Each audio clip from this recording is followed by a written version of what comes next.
Hello, hello to another short story. Today, I have a full-fledged weird fiction tale for you, a story that is widely considered one of H.P. Lovecraft's most effective and most haunting pieces of short fiction. The Music of Erich Zann.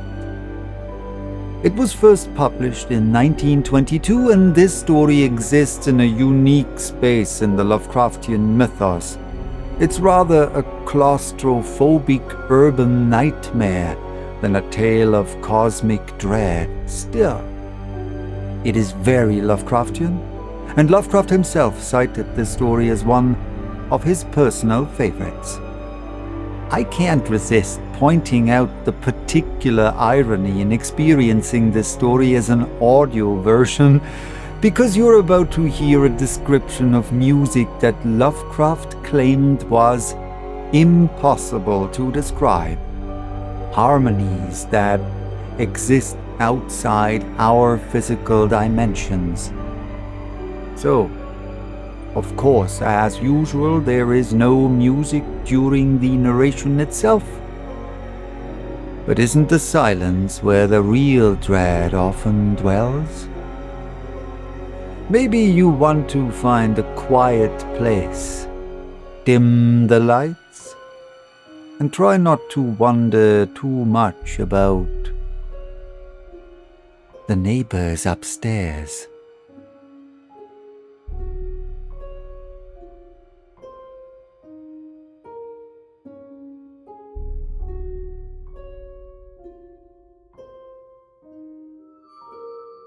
I have examined maps of the city with the greatest care, yet have never again found the Rue d'Orsay. These maps have not been modern maps alone, for I know that names change. I have, on the contrary, delved deeply into all the antiquities of the place and have personally explored every region of whatever name which could possibly answer to the street I knew as the Rue d'Orsay. But despite all I have done, it remains a humiliating fact that I cannot find the house, the street, or even the locality where during the last months of my impoverished life as a student of metaphysics at the university, I heard the music of Erich Zann.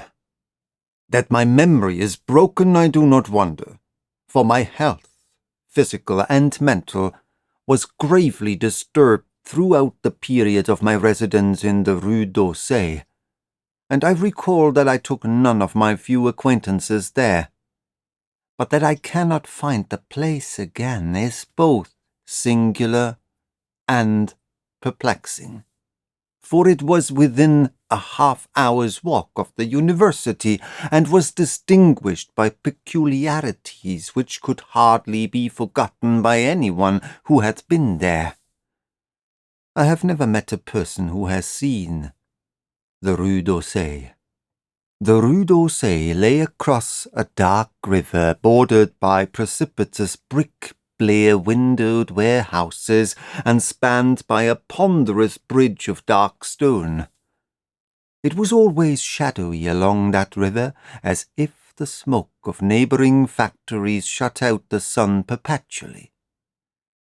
The river was also odorous with evil stenches which I have never smelt elsewhere, and which may some day help me to find it, since I should recognize them at once. Beyond the bridge were narrow cobbled streets with rails, and then came the ascent, at first gradual but incredibly steep, as the Rue d'Orsay was reached. I have never seen another street as narrow and steep as the Rue d'Orsay. It was almost a cliff, closed to all vehicles, consisting in several places of flights of steps, and ending at the top in a lofty, ivied wall. Its paving was irregular, sometimes stone slabs, sometimes cobblestones, and sometimes bare earth with struggling greenish-grey vegetation. The houses were tall, peaked, roofed, incredibly old, and crazily leaning backward, forward, and sidewise. Occasionally an opposite pair, both leaning forward, almost met across the street like an arch, and certainly they kept most of the light from the ground below. There were a few overhead bridges from house to house across the street. The inhabitants of that street impressed me peculiarly. At first I thought it was because they were all silent and reticent, but later decided it was because they were all very old. I do not know how I came to live on such a street, but I was not myself when I moved there. I had been living in many poor places, always evicted for want of money, until at last I came upon that tottering house in the Rue d'Orsay, kept by the paralytic Blandet. It was the third house from the top of the street and by far the tallest of them all. My room was on the 5th story, the only inhabited room there, since the house was almost empty. On the night I arrived, I heard strange music from the peaked garret overhead, and the next day asked old Blandet about it. He told me it was an old German viol player, a strange dumb man who signed his name as Erich Zann, and who played evenings in a cheap theatre orchestra, adding that Zann's desire to play in the night after his return from the theatre was the reason he had chosen this lofty and isolated garret-room, whose single gable window was the only point on the street from which one could look over the terminating wall at the declivity and panorama beyond. Thereafter I heard Zann every night, and although he kept me awake, I was haunted by the weirdness of his music. Knowing little of the art myself, I was yet certain that none of his harmonies had any relation to music I had heard before, and concluded that he was a composer of highly original genius. The longer I listened, the more I was fascinated, until after a week I resolved to make the old man's acquaintance. One night, as he was returning from his work, I intercepted Zann in the hallway, and told him that I would like to know him and be with him when he played. He was a small, lean, bent person with shabby clothes, blue eyes, grotesque, satyr-like face, and nearly bald head, and at my first words seemed both angered and frightened. My obvious friendliness, however, finally melted him, and he grudgingly motioned me to follow him up the dark, creaking, and rickety attic stairs. His room, one of only two in the steeply pitched garret, was on the west side, toward the high wall that formed the upper end of the street. Its size was very great, and seemed the greater because of its extraordinary bareness and neglect. Of furniture there was only a narrow iron bedstead, a dingy washstand, a small table, a large bookcase, an iron music rack, and 3 old-fashioned chairs. Sheets of music were piled in disorder about the floor. The walls were of bare boards and had probably never known plaster, whilst the abundance of dust and cobwebs made the place seem more deserted than inhabited. Evidently, Erich Zann's world of beauty lay in some far cosmos of the imagination. Motioning me to sit down, the dumb man closed the door, turned the large wooden bolt, and lighted a candle to augment the one he had brought with him. He now removed his vial from its moth-eaten covering, and taking it, seated himself in the least uncomfortable of the chairs. He did not employ the music rack, but offering no choice and playing from memory, enchanted me for over an hour with strains I had never heard before, strains which must have been of his own devising. To describe their exact nature is impossible for one unversed in music. They were a kind of fugue with recurrent passages of the most captivating quality, but to me were notable for the absence of any of the weird notes I had overheard from my room below on the other occasions. Those haunting notes I had remembered and had often hummed and whistled inaccurately to myself, so when the player at length laid down his bow, I asked him if he would render some of them. As I began my request, the wrinkled satyr-like face lost the bored placidity it had possessed during the playing, and seemed to shew the same curious mixture of anger and fright which I had noticed when first I accosted the old man. For a moment I was inclined to use persuasion regarding rather lightly the whims of senility, and even tried to awake my host's weirder mood by whistling a few of the strains to which I had listened the night before.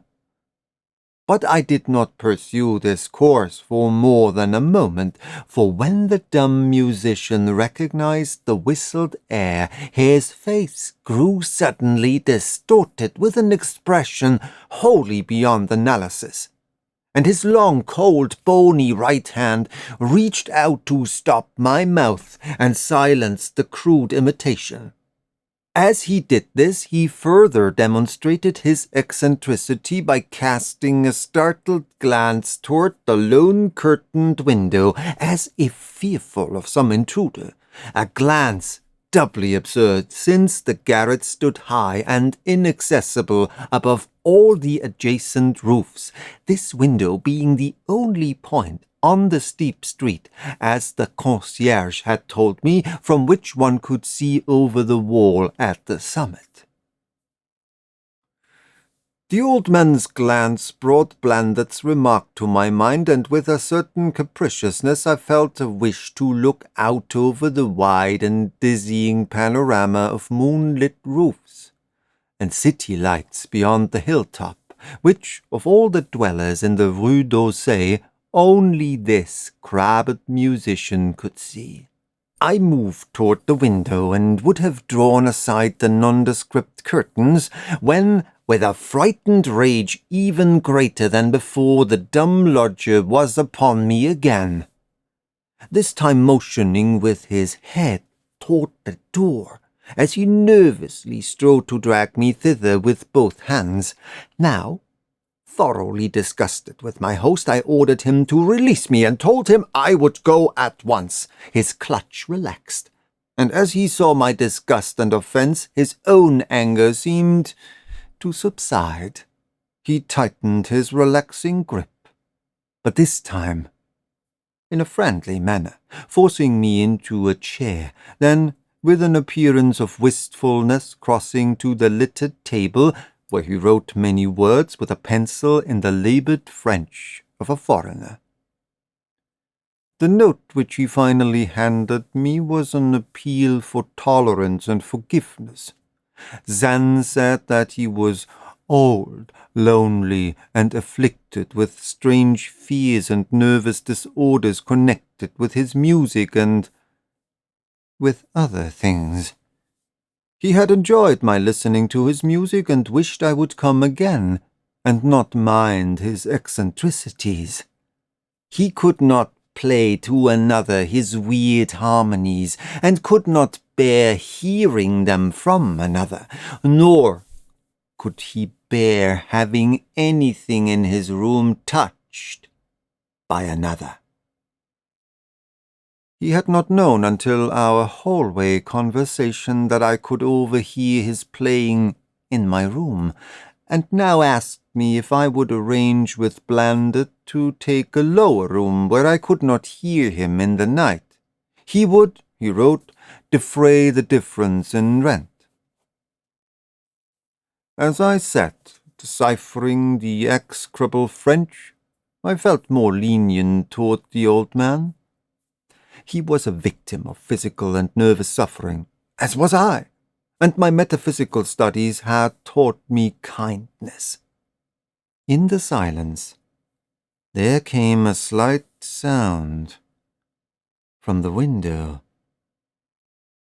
The shutter must have rattled in the night wind, and for some reason I startled almost as violently as did Erich Zann. So, when I had finished reading, I shook my host by the hand and departed as a friend. The next day Blandet gave me a more expensive room on the 3rd floor between the apartments of my aged moneylender and the room of a respectable upholsterer. There was no one on the 4th floor.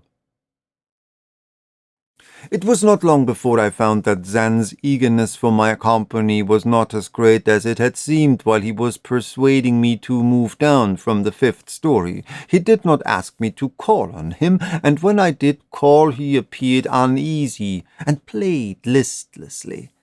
This was always at night. In the day he slept and would admit no one. My liking for him did not grow, though the attic room and the weird music seemed to hold an odd fascination for me. I had a curious desire to look out of that window over the wall and down the unseen slope, at the glittering roofs and spires which must lie outspread there. Once I went up to the garret during theatre hours when Zann was away, but the door was locked.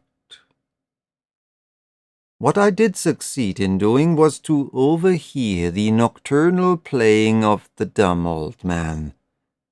At first I would tiptoe up to my old 5th floor, then I grew bold enough to climb the last creaking staircase to the peaked garret.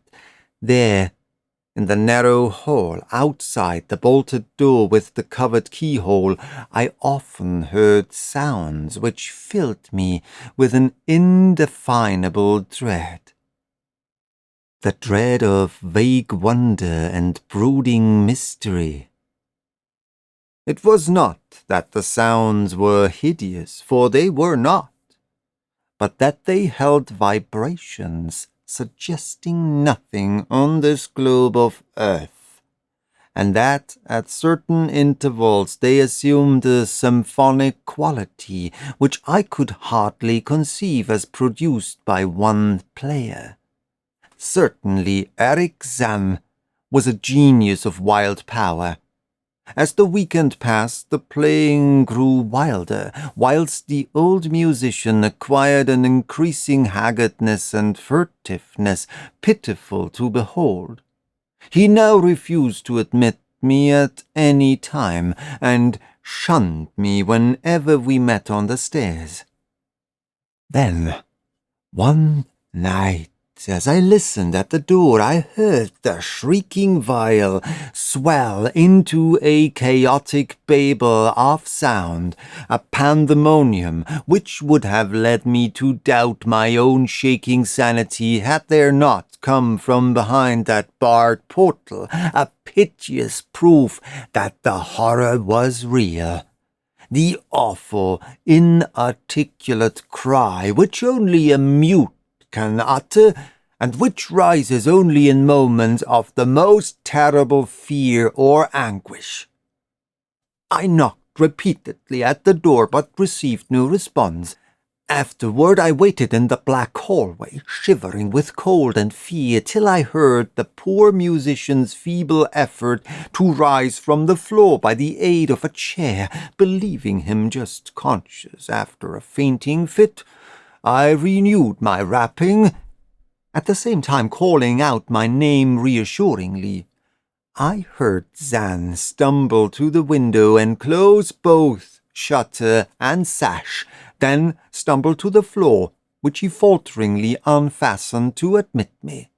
This time his delight at having me present was real, for his distorted face gleamed with relief while he clutched at my coat as a child clutches at its mother's skirts.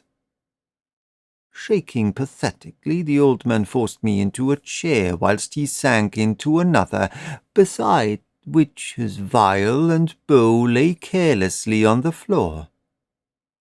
He sat for some time inactive, nodding oddly, but having a paradoxical suggestion of intense and frightened listening. Subsequently he seemed to be satisfied, and, crossing to a chair by the table, wrote a brief note, handed it to me, and returned to the table, where he began to write rapidly and incessantly. The note implored me, in the name of mercy and for the sake of my own curiosity, to wait where I was while he prepared a full account in German of all the marvels and terrors which beset him. I waited, and the dumb man's pencil flew. It was perhaps an hour later, while I still waited, and while the old musician's feverishly written sheets still continued to pile up, that I saw Zann start as from the hint of a horrible shock. Unmistakably, he was looking at the curtained window and listening, shudderingly. Then I half fancied I heard a sound myself, though it was not a horrible sound, but rather an exquisitely low and indefinitely distant musical note, suggesting a player in one of the neighboring houses, or in some abode beyond the lofty wall over which I had never been able to look. For Zann, the effect was terrible, for, dropping his pencil suddenly, he rose, seized his viol, and commenced to rend the night with the wildest playing I had ever heard from his bow, save when listening at the bar door. It would be useless to describe the playing of Erich Zann on that dreadful night. It was more horrible than anything I had overheard, because I could now see the expression of his face, and could realize that this time the motive was dark fear. He was trying to make a noise to ward something off or drown something out. What, I could not imagine, awesome though I felt it must be. The playing grew fantastic, delirious, and hysterical, yet kept to the last the qualities of supreme genius which I knew this strange old man possessed. I recognized the air. It was a wild Hungarian dance popular in the theatres, and I reflected for a moment that this was the first time I had ever heard Zann play the work of another composer. Louder and louder, wilder and wilder mounted the shrieking and whining of that desperate viol. The player was dripping with an uncanny perspiration, and twisted like a monkey, always looking frantically at the curtained window.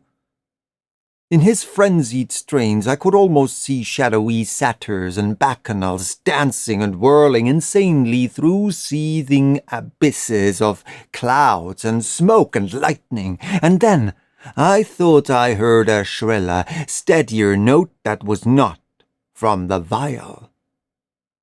A calm, deliberate, purposeful, mocking note from far away in the west.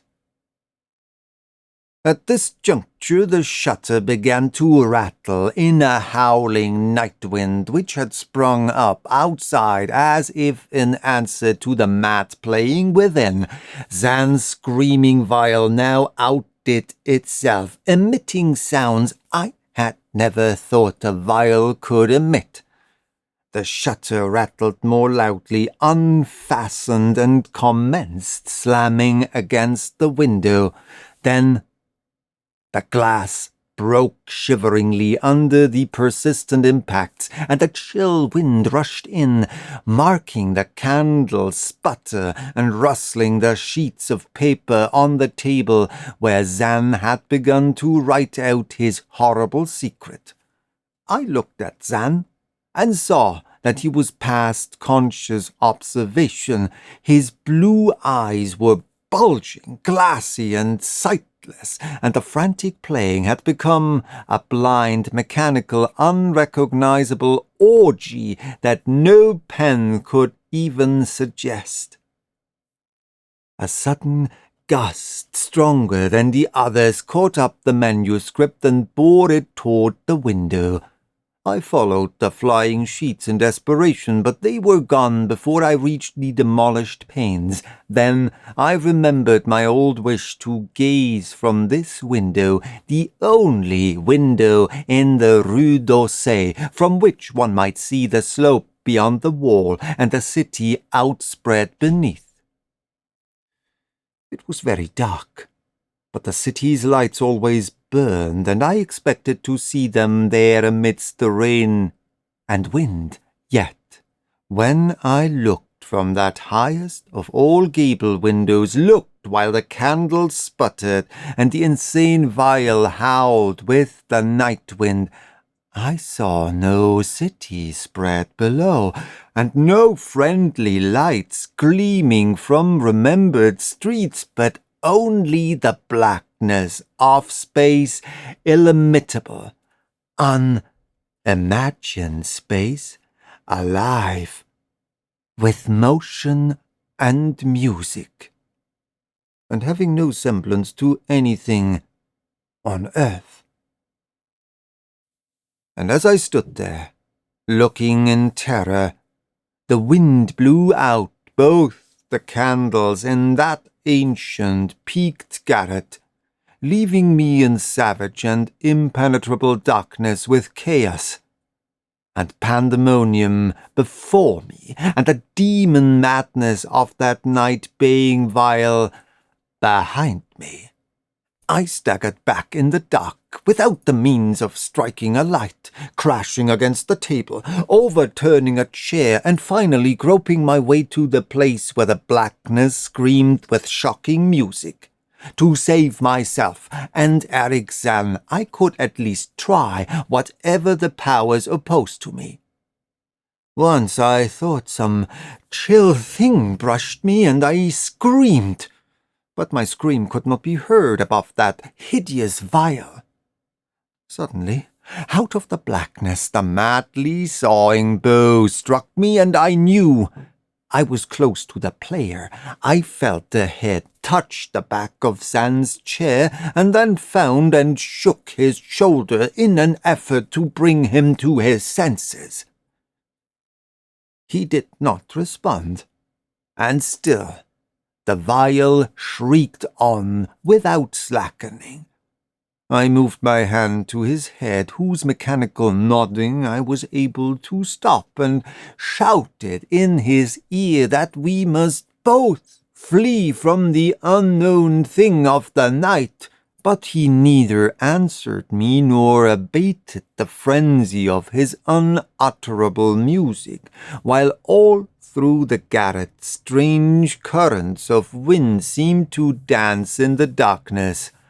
And Babel, when my hand touched his ear, I shuddered, though I knew not why, till I felt the still face, the ice-cold, stiffened, unbreathing face whose glassy eyes bulged uselessly into the void.